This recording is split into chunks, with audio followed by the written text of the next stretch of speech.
হয়ে যাবে, কিন্তু কিছু করার নাই, আমি অনুবাদ করতে হবে। আব্দুল্লাহ ইবনে মাসউদ রাদিয়াল্লাহু তাআলা বললেন, রাসূল সাল্লাল্লাহু আলাইহি ওয়াসাল্লাম বলেছেন, তিন শ্রেণীর মানুষের জন্য জান্নাত হারাম। কোথায় যাবে? জাহান্নামে। এক, মুদমিনুল খামরিন, যে ব্যক্তি নিয়মিত পান বিড়ি জর্দা গুল সিগারেট খায়, তার থাকার জায়গা জাহান্নাম। আব আয়া উঠ কি পাহাড় কি দিচ্ছ, এতক্ষণ তো ঠিকই চলছিল ভাই, এখন কোন দিকে আল্লাহর কসম করে বলছে আমি অনুবাদক, আপনি পরিবর্তন হন না হন আমার কোনো জায়গায় আসে না, কিন্তু আমাকে বলতে হবে। আপনার ইমাম যদি বলে মাকরু, আপনার ইমাম দলিল বুঝতে পারে, চাইলে 100 খানা হাদিস আমি আপনার সামনে দিতে পারি।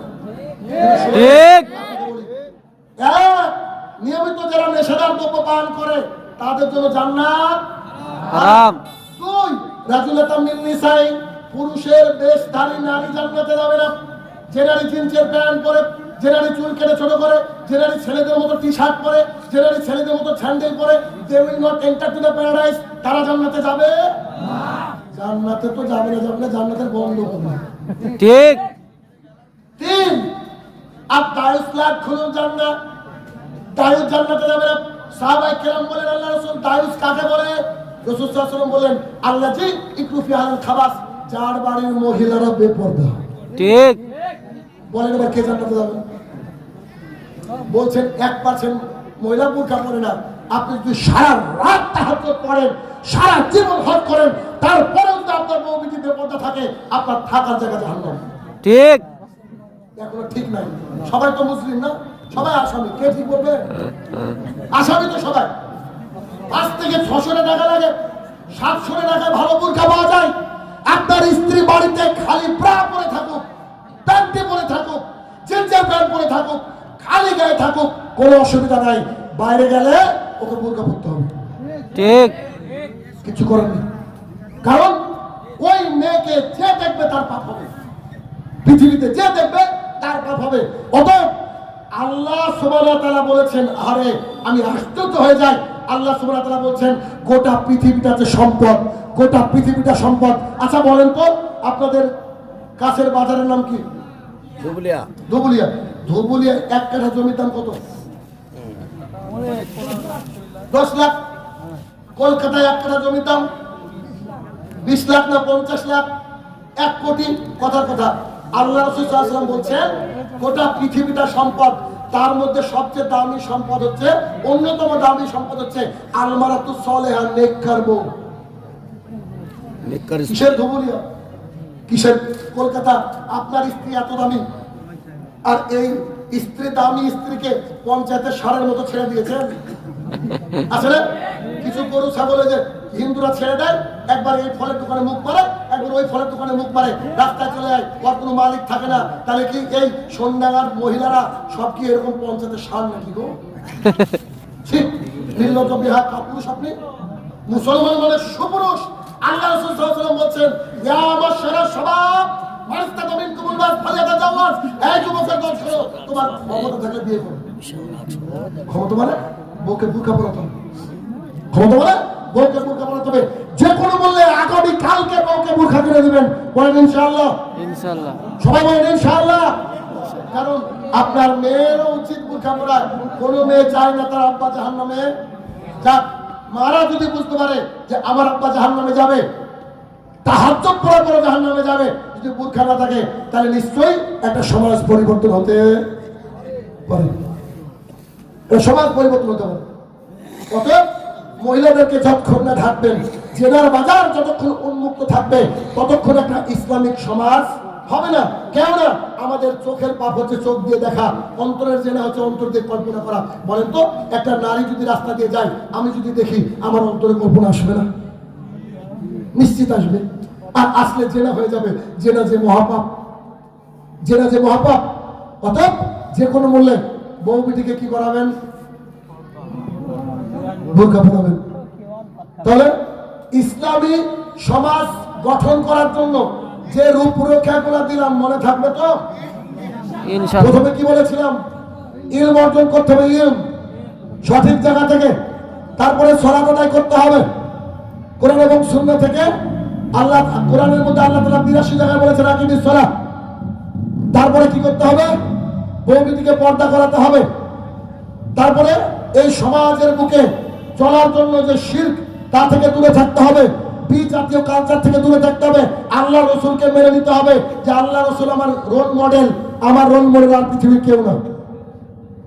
আমি অনেক ছেলে মেয়েদেরকে পড়াই, হিন্দু পড়ে অনেক। আমাকে একদিন কয়েকটা ছেলে বলছে, স্যার আপনাকে তো মাস্টার হিসেবে খুব ভালোবাসি, আপনার কিডনি লাগলেও দেওয়ার জন্য প্রস্তুত, আপনাকে ভয়ে একটা প্রশ্ন করতে পারি না। তো কি প্রশ্ন বল? তো বলছে, আপনি পোশাকগুলো ভালো ভালোই পরেন, কিন্তু প্যান্টটা যে পরেন, প্যান্টটা কি ছোট কিনেন না কিনে পরেন? বুঝতে পারলি? প্যান্ট উপরে, প্যান্ট কি ছোট হয় আপনার সিটে হয় না কি? না আপনার ছোট ভাইয়ের প্যান্ট পরেন, তো আমার তো বড় এরকম বলছেন। তা আমি তাদেরকে বলছি, শোন, আমার শিক্ষক আমাকে বলেছে পড়তে। ওরা বলছে, স্যার আপনার শিক্ষককে? তাহলে আমার শিক্ষকের নাম হচ্ছে মোহাম্মদ সাল্লাল্লাহু আলাইহি সাল্লাম। আচ্ছা স্যার, ব্যাপারটা বুঝলাম না। যে মুসলিম শরীফ হাদিস নম্বর 195, রাসূল সাল্লাল্লাহু আলাইহি সাল্লাম বলছেন, যার লুঙ্গি, যার প্যান্ট, যার জুব্বা, যার পায়জামা যদি টাকনুর নিচে যায়, ওইটুকু জাহান্নামে যাবে। পরের দিন দেখছি হিন্দুদেরও সবারই প্যান্ট টাকনুর, বুঝলেন? জিন্স পরেছে, কিন্তু কি করেছে? টেনে দিয়েছে। আচ্ছা এখন সিম্পল জিন্স পরে তো টেনে দিয়েছে সব করে। কিরে কি ব্যাপার? স্যার জাহান্নামে যাবো না, তো পুরো তো এমনি জাহান্নামে। কথা বুঝলেন কিনা? অতএব যে কোনো মূল্যে আপনার সমাজকে পরিবর্তন করেন। আর আমাদের মা বোনদের জন্য আজকের বক্তৃতার শেষ হাদিস বলবো, আমাদের কলিজার টুকরা তারা, তাদেরকে ঢেকে রাখেন। তাদেরকে ঢেকে রাখার মধ্যে কল্যাণ রয়েছে। সমাজে জেনা কমবে, আপনি জান্নাতে যাবেন। আর আমার আগের বক্তব্য বললোই, যার দুটো কন্যা সন্তান হবে, আল্লাহ রাসূল সাল্লাল্লাহু আলাইহি ওয়াসাল্লাম বলছে তার সাথে আমি জান্নাতে এইভাবে থাকবো। কত সৌভাগ্য না? মহিলাদের জন্য আজকের বক্তৃতার শেষ হাদিস, আবু হুরায়রা রাদিয়াল্লাহু তাআলা বলেন, রাসূল সাল্লাল্লাহু আলাইহি ওয়াসাল্লাম বলেছেন, মহিলারা যদি মাত্র 4টে কাজ করে, জান্নাতের যে কোনো গেট দিয়ে ঢুকতে পারবে। এক, দৈনিক 5 ওয়াক্ত নামাজ পড়তে হবে। তবে নামাজ কি করে পড়তে হবে জনাব? এই যে সোনালী যুগের সালাত, এই নামাজ না পড়লে কবুল হবে না।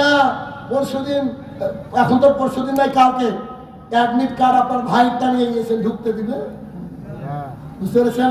আল্লাহ রসুলের নামাজ লাগবে। 2, রমাদান মাসের রোজা করতে হবে। মাসিকের কারণে যেগুলা ভেঙে যাবে, আগামী রমাদান পর্যন্ত তুলে নিতে হবে, অর্থাৎ রমজান মাসে রোজা করতে হবে। 3, স্বামীর কথা মতো চলতে হবে। 4, লজ্জাস্থানের হেফাজত করতে হবে, বুরকা পরতে হবে। দেখেছেন সব পয়েন্টগুলা ঘুরে ওটাই আসলো। স্বামীর কথা শুনতে হবে, আর কি করতে হবে? লজ্জাস্থানের হেফাজত করতে হবে। যদি এই কাজটা মহিলারা করে, রাসূল সাল্লাল্লাহু আলাইহি ওয়াসাল্লাম বলছে, জান্নাতের যে গেট দিয়ে ইচ্ছা ওই গেট দিয়ে তারা ঢুকতে পারে। সুবহানাল্লাহ।